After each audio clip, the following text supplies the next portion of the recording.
오늘 우리가 함께 나누실 하나님 말씀은 야고보서 1장 19절에서 27절 말씀입니다. 야고보서 1장 19절에서 27절 말씀입니다. 제가 한 절, 여러분들이 한 절 읽으시고 마지막 절은 함께 읽도록 하겠습니다. 내 사랑하는 형제들아, 너희가 알지니 사람마다 듣기는 속히 하고 말하기는 더디하며 성내기도 더디하라. 그러므로 모든 더러운 것과 넘치는 악을 내버리고 너희 영혼을 능히 구원할 바 마음에 심어진 말씀을 온유함으로 받으라.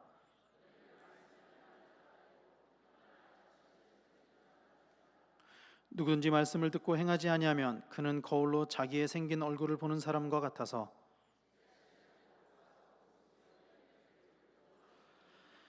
자유롭게 하는 온전한 율법을 들여다보고 있는 자는 듣고 잊어버리는 자가 아니요 실천하는 자니 이 사람은 그 행하는 일의 복을 받으리라.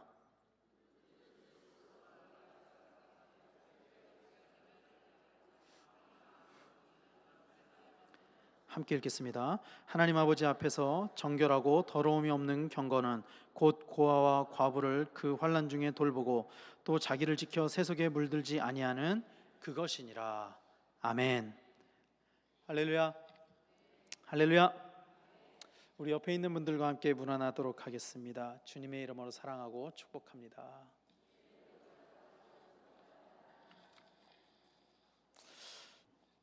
오늘 말씀의 제목을 저는 이렇게 잡아봤습니다.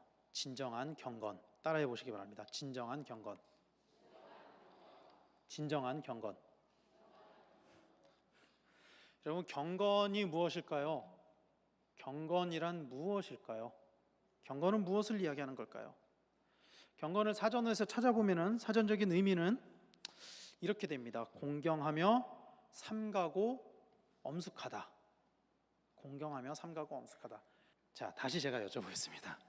이게 무슨 글자인지 아시겠습니까? 우리 성도님들은 너무 이 식견이 높으셔가지고 저는 딱 보고 한문만 보고는 이게 도대체 무슨 글자인지 모르겠는데 다 아시는 것 같아요. 이 한문에 대해서. 이 한문이 바로 경건입니다. 경건. 근데 무슨 건을 쓰느냐? 이제 띄워야죠. 공경할 경, 섬기다 건. 근데 그 건자가 섬기다라는 뜻도 있는데 어떤 뜻도 있냐면요, 제가 보니까 공경하다는 뜻도 있어요. 그러니까 공경할 경에 공경할 건, 이렇게 풀이를 해놓은 사전도 있더라고요. 경건이라는 것을. 근데 어쨌든 한자로는 그래도 이제 그 건자가 그 더 큰 의미를 가지고 있는 게 섬기다라는 뜻이니까 이거를 표현하면은 경건의 뜻은 그러면은 뭐가 되겠죠? 공경하여 섬기다. 공경하여 섬기다. 경건이라는 것이 가지고 있는 뜻은 공경하여 섬기다. 이런 뜻이 된다는 거예요. 경건의 이제 그 사전적인 의미, 한자로의 풀이가 그렇다라는 거죠. 자, 그렇다면은 제가 이제 여러분들에게 여쭤보겠습니다. 우리가 생각하는 경건은 어떤 모습입니까? 여러분들이 생각하는 경건은 무엇입니까? 우리가 경건하다라는 말을 많이 쓰잖아요. 교회에서는 경건하다라는 말을 많이 쓰는데 우리가 생각하는 그 경건이 무엇이냐고요. 어떤 모습이냐는 거예요. 경건이. 사람들이 생각하는 경건은요, 대략 이런 겁니다. 거룩하고 엄숙한 모습들, 기도하는 모습들, 이런 모습들이죠, 대부분. 그래서 경건하게 기도하십시오. 그럼 대부분 어떻게 기도하냐면은 다 묵상 기도를 하는 거예요. 경건하게 기도하십시오. 이 표정이 중요합니다. 경건하게 기도할 때는 근엄한 표정, 아주 진지한 표정으로 묵상으로 다 기도하는 거. 이 모습을 보고서 사람들은 경건하다, 경건하다, 그렇게 많이들 이야기하죠. 시끄럽게 찬양하고 막 떠들고 그런 것들은 그래서 대부분의 사람들은 경건하지 못하다 이렇게 생각하기도 해요. 이렇게 막 떠들썩하게 막 하는 것들 있잖아요. 통성으로 막 기도하고 방언하고 이런 것들을 경건하지 못하다라고 보는 사람들도 있거든요, 실제로. 그런데 진정한 경건의 의미는 뭐 조용하다, 시끄럽다 이런 외부적인 요인으로 만들어지는 것이 아니라 경건의 뜻이 공경하여 섬기다라면은 경건이 성립되기 위해서는 중요한 것은 공경하는 마음, 그 공경하는 마음이 있느냐 없느냐 이게 좌우한다라는 거예요. 경건은. 그러니까 겉으로 보여지는 모습이 중요한 게 아니라, 물론 그것도 중요하지만 그것보다는 그 안에 담겨져 있는 마음이 먼저 조건이 돼야만 경건이 성립된다라는 이야기입니다. 그리고 경건이라는 것은 공경하여 섬기다라고 했잖아요. 공경하여 섬기다. 그렇다면은 이 공경하는 것이 한 가지의 조건이라면은 한 가지 조건은 섬긴다라는 거거든요. 근데 이 섬김이 되기 위해서는, 온전한 섬김이 되기 위해서는요, 섬김을 받는 대상이 기뻐야 됩니다. 섬김을 받는 대상이 기뻐야 돼요. 그게 진정한 섬김입니다. 섬김을 받는 대상이 불쾌하게 생각하는 것들을 섬김이라고 이야기하지 않아요. 섬김이라고 이야기할 수 없어요. 불쾌하게 생각하는 것들을 해주면서 이 사람이 진짜로 싫어하는 거를 막 하면서 나는 너를 섬기고 있어, 나는 당신을 섬기고 있습니다. 이건 온전한 섬김이 될 수가 없다라는 거죠. 진짜 섬김이라는 것은 그 섬김을 받는 대상이 기뻐하는 것, 그것이 진짜 섬김이라는 거예요. 즉 다시 이야기하면 그 모양이 아니라 그 중심으로 인해서 경건이 결정되어진다라는 것입니다. 그 중심에 의해서. 정작 경건의 모양은, 이 중심에 따르는 그 모양은 섬김으로 만들어지는 것인데, 그러니까 공경하여 섬기는 거니까 겉으로 보여지는 건 섬기는 거잖아요. 공경하는 거는 보여지는 것이 아니고 공경하여 섬기는 거니까. 그러니까 겉으로 보여지는 거는 그 섬김으로 이게 경건이라는 것이 드러나게 돼 있는 건데, 대부분의 사람들은 그렇게 생각하지 않는다라는 거예요. 경건한 모습, 소위 말하는 그 경건한 모습을 보고서 경건하다, 경건하지 못하다를 판단한다는 거죠. 즉 경건은 나 혼자 골방에서 기도하고 찬송함으로 만들어지는 것이 아니라는 거예요. 그런 모습으로 만들어지는 것이 아니라는 것입니다. 진정한 경건은 어떤 대상을 향한 공경하는 마음에서 나오는 섬김, 그것을 의미하는 것이라는 거죠. 그리고 우리가 신앙적으로 이야기하는 이 경건은, 그래서 결국에는 그 섬김의 대상이 하나님이 될 때, 우리가 하나님을 공경하여 섬기는 그 모습이, 그것이, 그 마음이 경건이다라고 이야기할 수 있다는 것입니다. 많은 사람들이 경건을 회복하기 위해서, 경건한 모습을 가지기 위해서 하는 행동들이 뭐 기도원에 간다든가 수도원에 간다든가 그런 것들을 많이 해요. 사실 제가 대학교 때 유행했던 게, 대학을 다닐 때 유행했던 게, 야, 신학생이라면 한 번쯤은 거기를 갔다 와봐야 되지 않겠냐, 어딘가를 갔다 오는 게 한동안 되게 많은 사람들이 찾아가는 그런 유행처럼 번졌던 곳이 있었어요. 어딘지 아십니까? 저 기차를 타고 몇 시간을 가가지고 기차역에서 내려서 한참을 들어가야 되는 저기 강원도 태백당에 있는 예수원이라는 곳이 있었습니다. 예수원. 성공회 신부 대천덕 신부님이 계신 곳이었죠. 예수원. 참 많이 갔었어요. 저는 개인적으로 가보지는 못했거든요. 근데 제 주변의 동기들이나 뭐 선배들, 후배들 이렇게 가본 분들이 꽤 많습니다. 아마 여기에도 가보신 분들이 계실 것 같아요. 계실 수도 있을 것 같아요. 꼭 신학생이나 뭐 목회자들만 가는 데가 아니라 거기는 누구든지 찾아가는 곳이었기 때문에 아마 여기 계신 분들도 가보신 분들도 계실 것입니다. 사람들이 예수원을 찾아갔던 이유는 하나님 앞에서 거룩함과 경건함을 회복하기 위함이었습니다. 그런데 예수원에 가면은 그 거룩함과 경건함을 찾기 위해서 무엇을 하는지 아십니까? 여러분, 경건함을 회복하기 위해서 하루 종일 말씀 보고 기도하고 묵상하고 그것만 하는 줄 아세요? 그렇지 않다라는 거예요. 제가 물어봤어요. 예수원에 갔다 온 분에게, 예수원에 가면 뭘 합니까? 그랬더니 뭐 하루 이틀 갔다 오면 그냥 묵상하고 이렇게 오기도 하는데, 길게 있는 사람들은 오전에는 묵상을 주로 하고 오후에는 다 같이 밭에 나가서 다 같이 일을 한대요. 그리고 저녁에는 침묵하면서 또 묵상을 하고. 사람들이 생각하기에 나가서 일을 하는 것, 밭을 경작하는 것, 이런 것이 어떻게 경건함을 만들 수 있느냐, 이렇게 물어볼 수도 있습니다. 근데 여러분, 진정한 경건은 나 혼자를 위해서 수도하는 것이 아닙니다. 나 혼자를 위해서 돌을 닦는 것이 경건이 아니라는 거죠. 왜 그러냐면 경건이라는 이 단어 자체가 가지고 있는 의미가 어떤 대상을 향한 섬김, 그러니까 나 혼자서 이루는 것이 아니라 어떤 대상을 두고 그 대상과의 관계 가운데서 나타나는 것이라는 거예요. 이 경건이라는 것이 나 혼자 돛 닦고 나 자기 만족을 위해서 하는 것을 경건이라고 이야기할 수 없다라는 것입니다. 마태복음 25장에 보면은 이런 이야기가 나옵니다. 마태복음 25장 34절부터 40절 말씀인데요. 이게 좀 길어가지고 글자를 좀 작게 했는데 다 같이 한번 읽어보도록 하겠습니다. 시작. 그때 임금이 그 오른편에 있는 자들에게 이르시되 내 아버지께 복받을 자들이여 나와 창세로부터 너희를 위하여 예비된 나라를 상속받으라. 내가 주실 때에 너희가 먹을 것을 주었고 목마를 때에 마시게 하였고 나그네 되었을 때에 영접하였고 헐벗었을 때에 옷을 입혔고 병들었을 때에 돌보았고 옥에 갇혔을 때에 와서 보았느니라. 이에 의인들이 대답하여 이르되 주여 우리가 어느 때에 주께서 줄이신 것을 보고 음식을 대접하였으며 목마르신 것을 보고 마시게 하였나이까? 어느 때에 나그네 되신 것을 보고 영접하였으며 헐벗으신 것을 보고 옷 입혔나이까?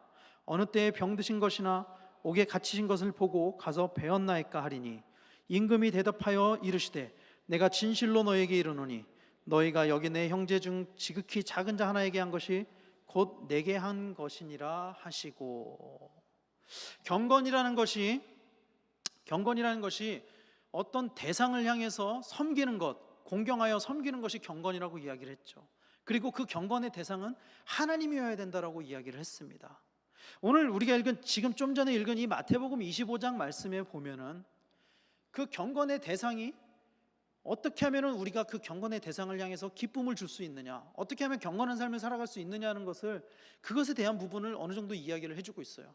제가 쓴 것은 34절에서 40절까지 말씀이지만 40절 이후의 말씀을 보면은 정반대의 이야기가 나옵니다. 그러니까 악인에 관한 이야기가 나와요. 그들이 왜 악인이었는지, 여기서 이야기하는 병들고 줄인 자들을 돕지 않았던 모습들, 네가 나를 섬기지 않았다, 그렇게 책망하는 말씀이 나오거든요. 사람들은 하나님 앞에서 기도만 하고 찬송 부르고 말씀만 읽으면 경건해진다고 오해하기도 합니다. 많은 사람들이 실제로 그렇게 오해합니다. 경건해지기 위해서 하나님 앞에서 하나님과 1대1의 관계에서 찬송 부르고 기도하고 말씀 보고 그러면 나는 그만큼 경건해졌어. 근데 하나님께서 기뻐하시는 경건은 그런 것이 아니라는 거예요. 하나님이 기뻐하시는 경건은 그것만이 아니라는 것입니다. 진정으로 하나님을 섬기는 그런 경건을 원하신다라는 사실을 깨달으시기를 축원합니다. 그리고 하나님을 섬기기 위한 방법이 무엇이냐, 이 마태복음 25장 말씀에 나와 있었잖아요. 그렇죠? 여러분들 저랑 같이 읽으셨잖아요. 거기에 보면은 임금이, 그러니까 예수님께서 어떤 사람을 의인이라고 이야기했는지, 어떤 모습들을 보고 기뻐했는지가 나오잖아요. 오늘 본문으로 돌아가면은 야고보서 말씀은, 오늘 우리가 읽은 말씀은 경건에 대한 정의를 내리면서 맞춰집니다. 오늘 말씀의 마무리가 경건에 대한 정의를 내리는데 26절, 27절 말씀에 쉬운 성경으로 보면은 이렇게 이야기하고 있습니다. 이것도 같이 한번 읽겠습니다. 시작. 스스로 자신이 경건하다고 생각하면서 말을 함부로 하는 사람은 자신을 속이고 있는 것입니다. 그의 경건은 아무 가치도 없습니다. 하나님께서 받으시는 경건은 어려운 처지에 있는 고아와 과부를 돌보고 세상에 자신을 잘 지키는 것입니다. 하나님께서는 이런 순수하고 깨끗한 신앙을 보십니다. 아멘, 아멘, 아멘. 마태복음에 읽었던 그 말씀과 일맥상통하는 말씀이죠. 오늘 말씀에서 경건을 이렇게 정의 내리고 있는 거예요. 하나님이 받으시는 경건은 어려운 처지에 있는 고아와 과부를 돌보고 세상의 악에 물들지 않도록 자신을 지키는 것입니다. 경건이 무엇이냐? 하나님이 기뻐하시는 경건, 하나님이 받으시는 경건이 무엇이냐? 이렇게 이야기하고 있다는 거예요. 그리고 스스로 경건하다고 생각하는 사람들에 대해서 이 말씀, 이 결론되는 말씀의 앞부분에 크게 두 가지로 이야기를 하고 있다는 것입니다. 첫 번째는요, 말에 관한 거예요. 그 두 가지 중에 한 가지는 말에 관한 것입니다. 19절에서 21절 말씀을 현대어 성경으로 한번 보도록 하겠습니다. 오늘 좀 말씀이 많습니다. 읽을 말씀이 많습니다. 같이 한번 읽겠습니다. 시작. 사랑하는 형제들이여, 말은 적게 하고 듣기를 즐겨하며 화는 잘 내지 않는 것이 가장 좋은 일이라는 것을 잊지 마십시오. 분노는 우리를 좋은 사람으로 만들지 못할 뿐 아니라 하나님께서 바라시는 사람이 되는데도 방해가 됩니다. 그러므로 더러운 것이나 악한 것은 모두 다 제거하여 버리고 우리가 받아들인 놀라운 하나님의 말씀에 기쁜 마음으로 순종하십시오. 그 말씀은 우리의 마음을 사로잡아 우리를 구원할 능력이 있습니다. 자, 노란 부분을 보면은요, 말은 적게 하고 듣기를 즐거워하며 화는 잘 내지 않는 것이 가장 좋은 일이라고 이야기를 하고 있습니다. 말은 적게 하며 듣기를 즐겨하며 화를 잘 내지 않는 것. 여러분, 이 세 가지를 다 나는 충분히 지키고 있습니다 하는 분 여기 계신가요 혹시?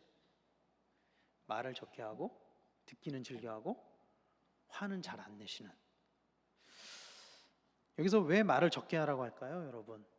말을 적게 하라고 하는 이유가 뭘까요? 사람은 기본적으로 악하게 태어납니다. 제가 얼마 전에 설교를 할 때 이야기를 했었는데, 그 맹자의 성선설과 순자의 성악설 중에 어떤 게 맞느냐? 성경적으로 보면 성악설이 맞죠. 원죄를 가지고 태어나니까. 사람은 죄의 성질을 가지고 태어나거든요. 그래서 그런지 모르겠는데 어린 애들도 보면은요, 가장 먼저 배우는 말들이 뭔지 아십니까? 좋지 않은 말들. 그러니까 집에서는 좋은 말들만 막 가르치려고 해요. 집에서는 나쁜 말 잘 안 쓰잖아요, 애들 앞에서는. 그런데 어디선가 나쁜 말을 듣고 오면 찰떡같이 그거는 바로 익혀가지고 그런 말은 또 금방 써먹더라고요. 좋지 않은 말들, 또 막 이렇게 막 그다지 좀 덕이 되지 않은 말들, 유행하는 말들, 이런 말들 있잖아요. 그러니까 선한 말들보다 그런 말들을 더 쉽게 배운다는 거예요. 부모님들은 좋은 말만 가르치려고 노력하거든요, 애들. 그런데 애들은 스스로 좋지 않은 말들을 어딘가에서 스스로 배워와요, 아주 쉽게. 그런 말들은. 어른들도 마찬가지입니다. 말이 많아지면은요, 반드시 선하지 못한 말을 하게 됩니다. 반드시. 그리고 그 말의 결과가 어떻게 되는지 아십니까? 그 말은 언젠가 우리를 묻게 됩니다. 그 말이 우리를 묻게 돼요.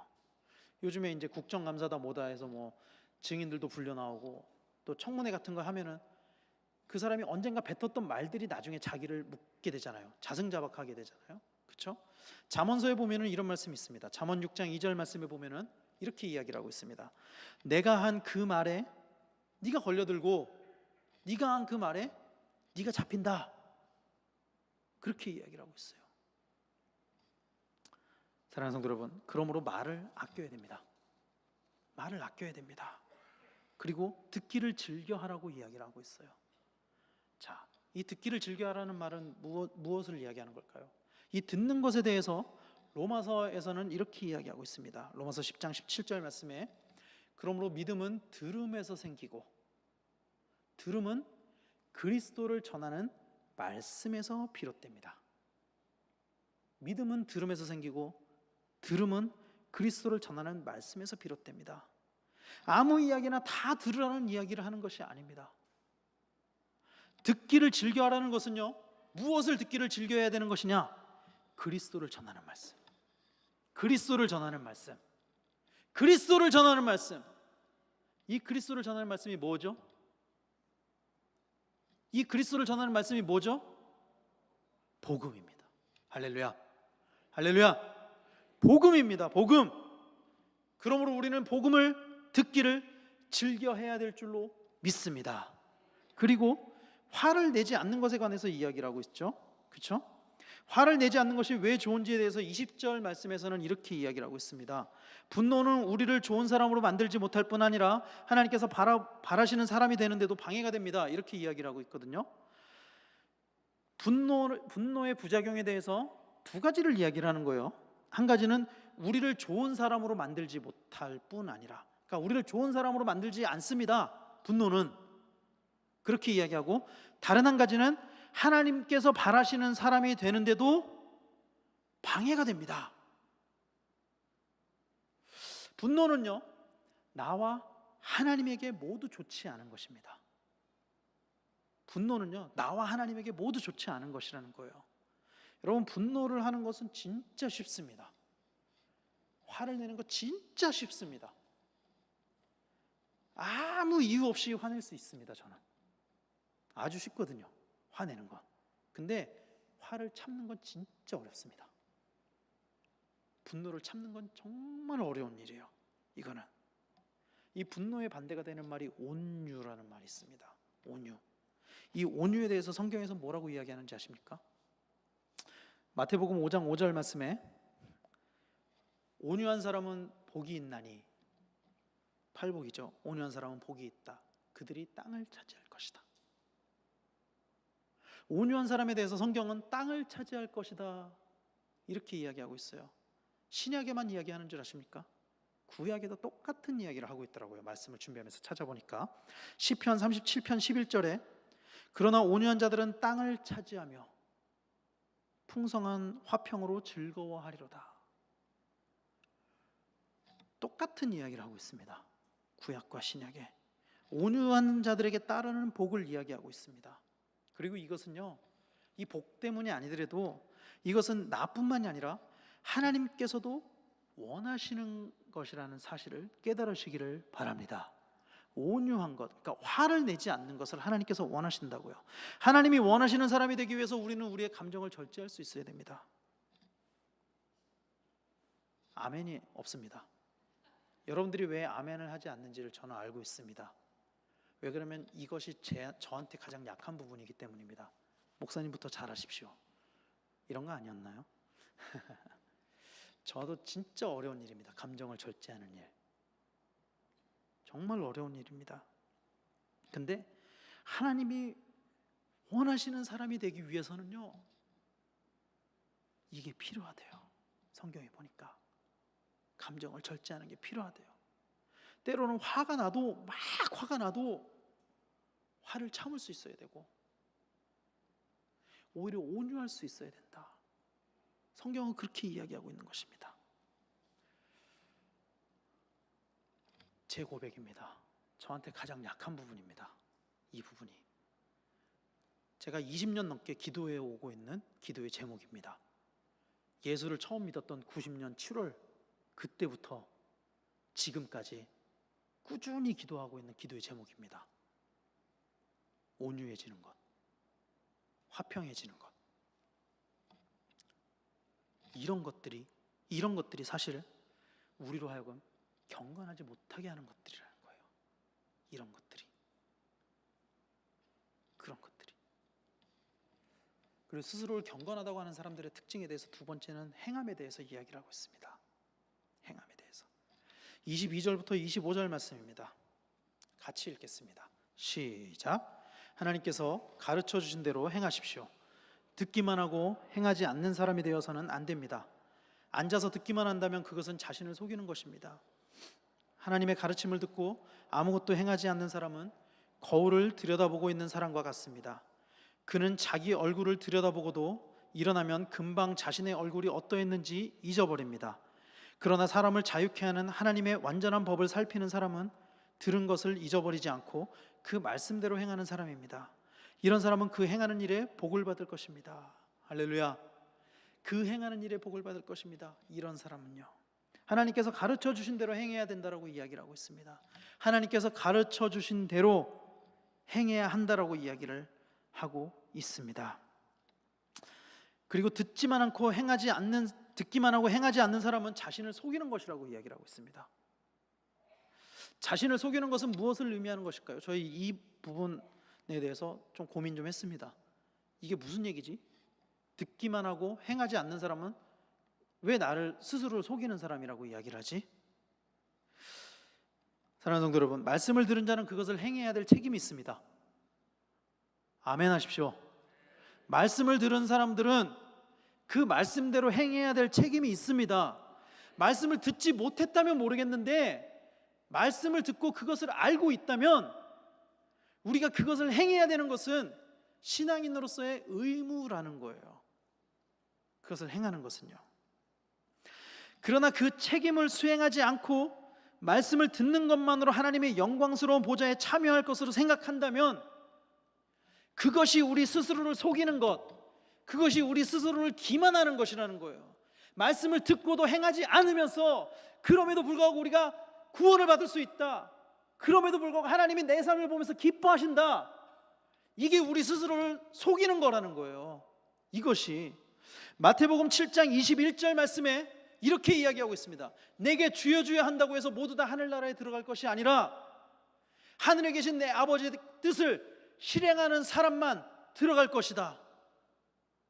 주여 주여만 하고도 하나님 나라에 난 들어갈 수 있어, 이게 스스로를 속이는 거라는 거예요. 이게 행함이 없는 믿음, 행함이 없는 경건으로는 하나님 나라에 들어갈 수 없다. 말씀에서 그렇게 이야기하고 있다는 것입니다. 여러분, 그렇다면 무엇을 행해야 되느냐는 거예요. 무엇을 행해야 되느냐는 거예요. 22절 말씀에서 이렇게 이야기하고 있죠. 하나님께서 가르쳐 주신 대로 행하십시오. 할렐루야.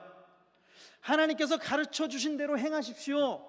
어렵지 않아요. 무엇인지를 아는 것은 어렵지 않다라는 거예요. 어떤 것을 행해야 되는지를 아는 것은 어렵지 않다라는 것입니다. 개역개정에서는요, 이 부분을 뭐라고 번역했냐면 말씀을 행하는 자가 되라고 이야기합니다. 말씀을 행하는 자. 경건한 사람은 말씀대로 행하는 사람이 되어야 한다. 이것이 경건한 사람이라는 거예요. 말씀대로 행하는 사람, 말씀대로 행하는 사람, 하나님께서 가르쳐 주신 대로 행하는 사람, 그 사람이 경건한 사람이라는 거예요. 그래서 27절 말씀에서도 경건에 대해서 이렇게 이야기하고 있습니다. 같이 읽겠습니다. 시작. 하나님 아버지 앞에서 정결하고 더러움이 없는 경건은 환난 가운데 있는 고아와 과부들을 돌봐주고 세상으로부터 자신을 지켜 흠이 없게 하는 것이다. 사랑하는 성도 여러분, 고아와 과부, 어려움이 있는 사람들을 돕는 것은요, 우리의 당연한 의무입니다. 이것을 행하라고 이야기하고 있거든요. 경건을 가리켜서 이것이 하나님 앞에서 정결하고 더러움이 없는 경건이다, 이렇게 정의하고 있습니다. 성경은요, 우리에게 일관되게 이야기합니다. 어려운 사람들을 도우라, 어려운 사람들을 도우라, 일관되게 이야기하고 있습니다. 사랑하는 성도 여러분, 하나님께서 우리에게 물질을 주신 것, 우리에게 재물을 주신 것, 재산을 주신 것, 우리만을 위한 것이 아닙니다. 우리만을 위한 것이 아닙니다. 나 혼자 잘 먹고 잘 살라고 주신 것이 아니라는 거예요. 그렇다면 왜 주셨을까요? 초대교회와 같이 서로 나누고 돕는 것, 이것을 원하신다는 사실을 깨달으시기를 바랍니다. 이것을 깨달아야 돼요, 여러분.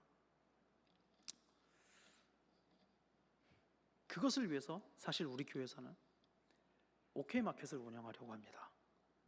그래서 몇 주간 계속 광고가 나가고 물품을 받았죠. 그렇죠?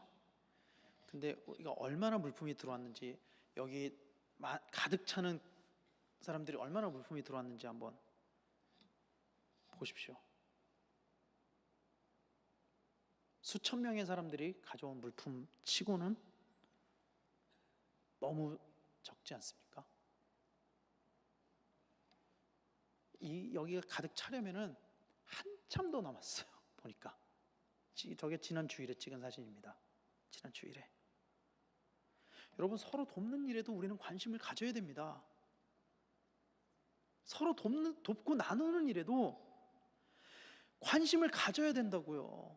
우리는 내 자신의 신앙도 중요하고 내가 하나님과 교제하고 그런 것도 참 중요한데, 내가 하나님 앞에서 하나님이 기뻐하시는 경건한 사람이 되기 위해서는 나에게만 집중하는 것이 아니라 내 주변에 있는 어려운 사람들을 돕는 일에도 관심을 가져야 된다는 것입니다. 여러분, 많은 관심을 좀 가져주세요. 관심을 많이 가지세요. 그리고 실제적인 도움을 주기 어려운 분들도 분명히 있을 겁니다. 나는 진짜 돕고 싶은데, 도와주고 싶은데 나는 정말 어렵습니다. 내가 도움을 받아야 됩니다. 그런 분들도 계실 거예요. 그런 분들은요, 여러분, 복음을 주십시오. 복음을 주시면 됩니다. 복음을. 사도행전 3장에 보면은요, 우리가 너무나도 잘 알고 있는 성전 미문에 있는 안진뱅이를 고치는 장면이 나옵니다. 그렇죠? 베드로와 요한이. 그 장면에서 베드로는 이렇게 이야기를 해요. 그러자 베드로는 나는 돈이 없습니다. 그러나 내가 줄 수 있는 것, 돈은 없는데 줄 수 있는 것이 있다고 이야기를 해요.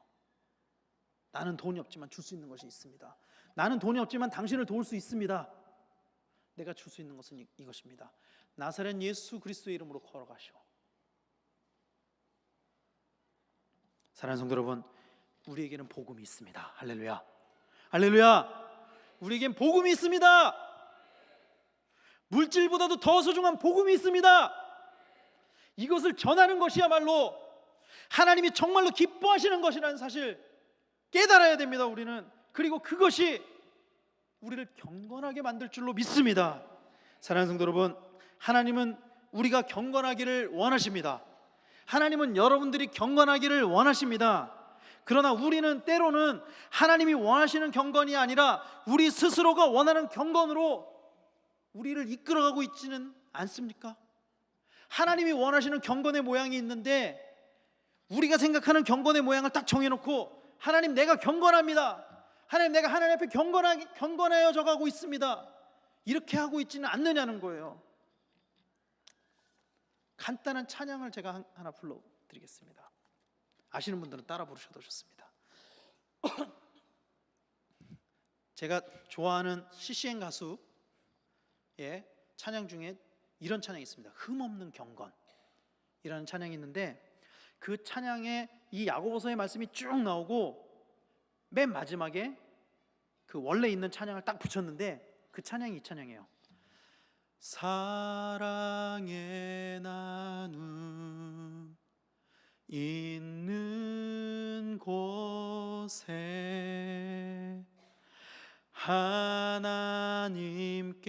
하나님께서 계시도다.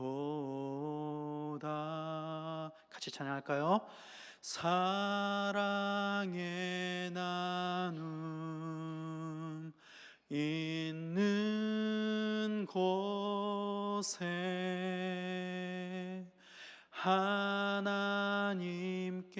하나님께서 계시도다. 여러분, 나눔이 있는 곳에 하나님이 계시다는 거예요.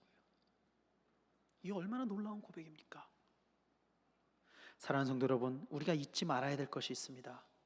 뭐냐면요, 하나님은 우리가 함께 살도록 하셨다라는 거예요. 나 혼자 무인도에서 살게 하신 것이 아니라 하나님은 우리가 함께 살도록 하셨다라는 것입니다. 믿는 사람들이 함께 살도록 하셨고요, 믿지 않는 사람들과도 함께 살도록 하셨다라는 것입니다. 나 혼자만 경건해지기를 원하신다는 게 아니에요. 나 혼자 골방에 들어가서 그것으로 경건이 완성되는 것이 아니라는 것입니다. 사랑하는 성도 여러분, 우리의 행함으로 인해서 경건함을 이루어가는 우리 성도님들 다 되시기를 축원합니다. 하나님이 기뻐하시는 참된 경건이 우리 안에, 우리 모두 안에 이루어져 가기를 축원합니다. 나만 잘 먹고 잘 사는 것이 아니라 함께 잘 먹고 잘 살고, 그보다 더 중요한 함께 구원받는 일, 이러한 일들이 우리 가운데 날마다 이루어져 가게 되기를 축원합니다. 그 일들을 할 때 우리는 경건하게 될 것입니다. 그리고 그 경건이 마태복음 아까 읽었던 그 말씀처럼 그 경건이 우리를 하나님 나라로 인도하실 줄로 믿습니다. 오늘 이 놀라운 은혜가 우리 가운데 넘치게 되기를 축원합니다. 그래서 하나님이 원하시는 일들, 하나님이 하시는 일들 가운데 구원받은 우리가 참여하고, 그래서 그로 인해서 정말로 우리의 모든 삶이 주님을 향한 삶, 주님을 위한 삶 다 되어지게 되기를 예수 그리스도 이름으로 간절히 축원합니다. 이 시간에 우리 다 같이 함께 찬양하고 기도하기를 소원합니다. 다 자리에서 일어나도록 하겠습니다. 이 경건함을 원하시는 분들은 자리에서 일어나십시오. 그리고 우리 함께 찬양하기를 소원합니다. 하나님께서 우리를 구원하셨습니다. 우리를 선택하셨습니다. 그리고 우리가 경건하여지기를 원하십니다. 그 일들을 이루기 위해서 우리는 주님과 함께 동행하고 호흡하고 주님이 하시는 일 가운데 우리 자신을 내던져야만 합니다. 우리가 찬양으로 고백하며 기도하며 나갈 때 주님의 일 가운데 우리를 동참시켜 주시고 그 일들로 인해서 우리가 모두 경건해지기를 소망합니다. 우리 함께 찬양하기를 소원합니다.